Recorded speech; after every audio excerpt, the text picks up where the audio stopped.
Imagine this. It's 1974, and a movie poster screams, based on a true story. A hulking figure in a human skin mask revs a chainsaw, chasing victims through a sun-scorched Texas wasteland. The Texas Chainsaw Massacre hits theaters, and audiences gasp, did this really happen? For decades, whispers spread. The family of cannibals, a slaughter in the Lone Star State, a tale too gruesome to fake. But here's the hook: what if I told you it's a lie? Welcome to Unsolved Chronicles, where we peel back the shadows. Today, we're slicing through the myth of the Texas Chainsaw Massacre. Was it a real bloodbath, or a clever trick? Spoiler: the truth is darker and weirder than you think. Stick around, hit that subscribe button, and let's unmask this monster. Let's rewind to August 18, 1974. The Texas Chainsaw Massacre, directed by Tobe Hooper,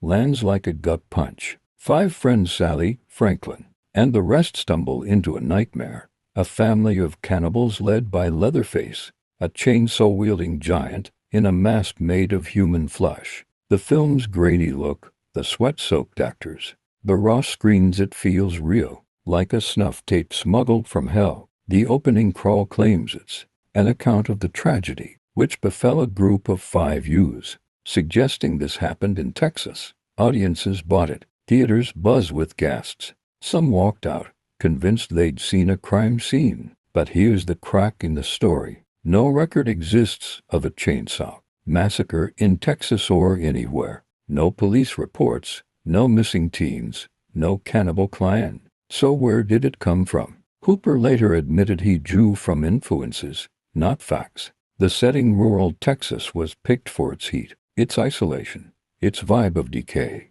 Not a real case. The chainsaw, pure cinema, it's loud, chaotic, a perfect terror tool. But something inspired Leatherface, and it's not what you expect. Let's dig deeper, because the real story starts in a quiet Wisconsin town, far from Texas dust.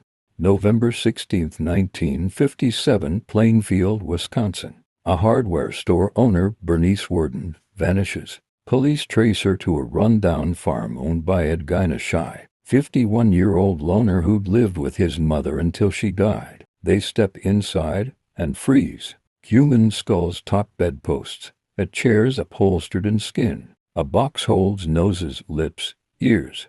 Guy had killed Worden, shot her, and strung her up like game, gutted and headless. He'd done it before, too, to tavern owner Mary Hogan in 1954.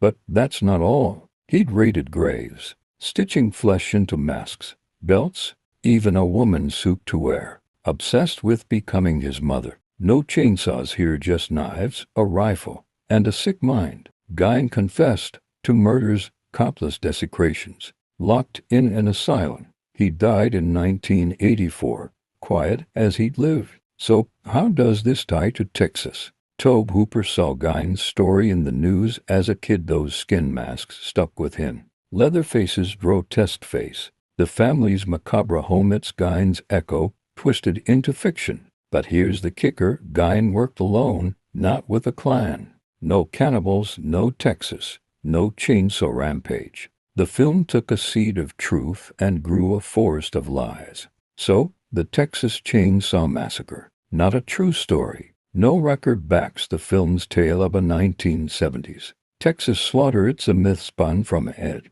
Gein's real crimes, transplanted from Wisconsin snow to Texas heat. Gein was no chainsaw maniac. He was a grave-robbing recluse with a knife and a rifle, not a family of killers. The film's brilliance lies in its trickery. Hooper and co-writer Kim Henkel crafted a lie so raw, so visceral, it fooled us all. The based on a true story tag, marketing goal, tapping into 1970s fears of rural decay and distrust. But the real horror isn't fiction, it's Guy, a man who blurred life and death in ways Hollywood could only dream of amplifying. What's scarier, a chainsaw chase, or a quiet killer stitching his nightmare in the dark? You decide. Like this deep dive, smash that like button, comment your thoughts, and subscribe. We've got more mysteries to unravel. The truth cuts deeper than any blade.